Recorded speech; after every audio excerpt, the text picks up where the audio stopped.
रंगवण्याची स्पर्धा. आज रविवार होता आणि आई गट्टू चिंकीच्या रूमची स्वच्छता करत होती. तर गट्टू चिंकी लिव्हिंग रूम मध्ये बसून टीव्ही पाहत होते. ओफो, हे गट्टू चिंकी कधीच त्यांचा टेबल स्वच्छ करत नाही. किती धूळ जमलीये इथे. आई गट्टू चिंकीची पुस्तकं उचलून ठेवू लागते की तेवढ्यात तिला गट्टू चिंकीचं नवीन रंगाचं पुस्तक दिसतं. अरे गट्टू चिंकी, लवकर इकडे या. आईचा आवाज ऐकून दोघेही आपल्या रूम मध्ये येतात. हो आई, काय झालं? तू आम्हाला का आवाज दिलास? आमचा आवडता कार्टून शो लागत होता ना. बास, खूप झालं मुलांनो. तुम्ही दोघं सकाळपासून टीव्ही बघताय. रविवार आहे म्हणून सकाळपासून टीव्हीच बघायचा असं नाही ना. पण आई, मग आम्ही करायचं काय? हो आई, आम्हाला खूप बोर होतंय. अरे हो मुलांनो, मी तुम्हाला अशासाठी बोलवलं होतं की हे बघा, मला तुमच्या पुस्तकामध्ये हे नवीन कलरिंगचं पुस्तक मिळालंय. गट्टू चिंकी ते रंगाचं पुस्तक पाहून एक्साइटेड होतात. अरे हो आई, आम्ही हे रंगवायचं पुस्तक तर किती दिवसांपूर्वी घेतलं होतं आणि ती अजूनपर्यंत अशीच्या अशी राहिलीये. आम्ही तर त्याविषयी विसरूनच गेलेलो. बर, मग हे घ्या. आता तुम्ही दोघं हे रंगवा. कमीत कमी ह्यातून काहीतरी नवीन निर्माण कराल. हे टीव्ही पेक्षा चांगलंय. ठीक आहे आई. तेवढ्यात अचानक डोअर बेल वाजते आणि गट्टू चिंकी धावतच जातात आणि दरवाजा उघडतात. बाहेर त्यांचे सगळे मित्र हरी, बंटी आणि गुड्डी उभे होते. गट्टू चिंकी, आम्ही घरी खूप कंटाळलो होतो. मग आम्ही विचार केला की आम्ही तुम्हाला भेटू आणि काहीतरी खेळू.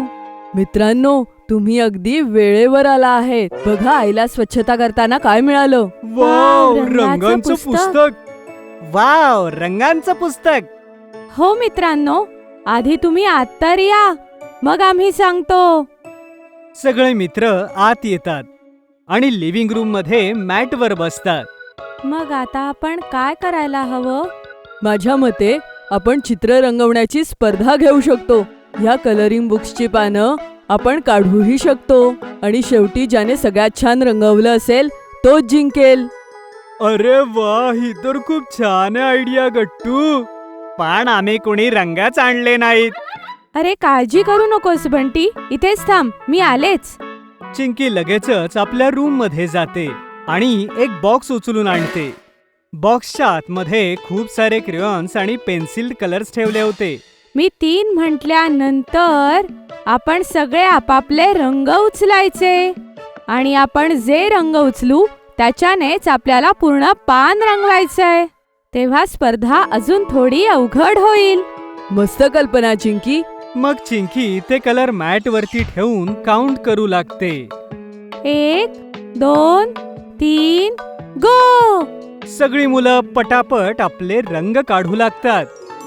गट्टूने सगळे ब्राईट कलर जसे रेड, ऑरेंज, येलो काढले होते. तसेच हरीने चुकून सगळे डल कलर्स काढले होते, जसे ग्रे, ब्राऊन आणि क्रीम. हे काय, बघ ना चिंकी, माझे सगळे कसे डल कलर्स आहेत. काय आम्ही पुन्हा रंग निवडू शकतो? नाही, ही तर चिटिंग होईल हरी. हो हरी, पण तू विचार केलास तर तू ह्याच रंगांनी छान रंगवू शकतोस. बरं घ्या, आता हरी, गुड्डी आणि बंटी, तुम्ही रंगवण्यासाठी आपापली पानं निवडून घ्या बरं आणि त्यांना काढून आपल्या जवळ ठेवा. या पुस्तकात तर खूप सारी वेगवेगळी पानं आहेत, ज्यात कितीतरी सुंदर सुंदर ड्रॉइंग्स बनलेत. मी तर हे कारवालं पेज घेईन. माझ्या डार्क कलरने ही कार खूप छान दिसेल. आणि मी हे फुलांची बाग असलेलं. ठीक आहे, मग मला ही बिल्डिंग वाला पाहिजे. चिंकी त्यांना त्यांची पानं अगदी आठवणीनं देते. ती आपल्यासाठीही एक सोलर सिस्टीमचा आणि गट्टूसाठी सुद्धा एक कार्टूनचं पान देते. आता प्रत्येकाकडे प्रत्येकाची रंगाची पानं आणि रंग होते. ठीक आहे, आता आपल्याकडे 1 तास आहे.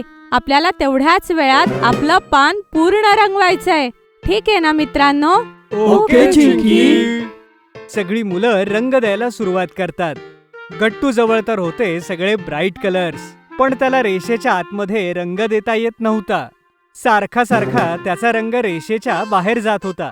अरे देवा, माझ्याकडून हे होत का नाहीये? अशाने तर माझं पूर्ण पान खराब होऊन जाईल. तेवढ्यात तिथे आई ज्यूस आणि स्नॅक्स घेऊन येते आणि गट्टूला असं कंप्लेंट करताना बघून त्याला म्हणते, गट्टू, तू खूप घाईघाईत रंगवतोयस. म्हणून ते रेषेच्या बाहेर जाते. जर तू आरामात केलंस तर असं नाही होणार. जसं चिंकी आणि बाकीचे मुलं बघ, त्यांचा रंग अजिबात बाहेर जात नाहीये. आईच्या म्हणण्यानुसार गट्टू अतिशय लक्षपूर्वक चिंकी आणि बाकी मित्रांना पाहू लागतो. खरंच सगळेजण खूप मनापासून आपापलं काम करत होते आणि कोणाचंही रंगकाम चुकीचं होत नव्हतं. ओके आई, आता मी सुद्धा नीट लक्ष देऊन रंगवेन आणि अजिबात घाई करणार नाही. खूप छान मुलांनो, तुम्ही स्नॅक्स सुद्धा खा, विसरू नका. ओके काकू, थँक्यू थँक्यू या स्नॅक्ससाठी. स्नॅक्ससाठी. मग आई बाकी मुलांचीही कलरिंग पेजेस पाहू लागते आणि हळूच तिथून निघून जाते. 1 तासानंतर सगळ्यांची रंगाची पानं भरली होती. वेळ संपली. चला आता आपण सगळेजण आपापली पानं आईकडे घेऊन जाऊया. तीच ठरवेल की कोण जिंकलंय. हो, हे बरोबर आहे. चला काकूंकडे जाऊया. सगळी मुलं रंगांची आपापली पानं घेऊन आईच्या रूम मध्ये जातात. या मुलांनो, काय झालं? आई, आता तूच ठरव की सगळ्यात जास्त कोणी छान रंगवलंय. बर, या दाखवा बरं. मग आई एक एक करून सगळ्यांची रंगवलेली पानं पाहू लागते. खरंच हे ठरवणं अवघड आहे की कोणी सगळ्यात छान रंगवलंय. कारण मुलांनो, तुम्ही सगळ्यांनी खूप छान रंगवलंय. पण काकू, तुम्हाला कोणाला तरी एकाला डिसाइड करावंच लागेल, कारण विनर तर कुणीतरी नेहमी एकच असतो. हो, एकदम बरोबर बोलला हरी. बर, मग ठीक आहे. मग मी आत्ताच ठरवते की कोण जिंकलंय ते. सगळी मुलं विनर कोण होणार याच्याकरता उत्सुकतेनं वाट पाहत होते. हा, तर जिंकला आहे हरी. हरीचं नाव ऐकून तर सगळेजण आश्चर्यचकित होतात.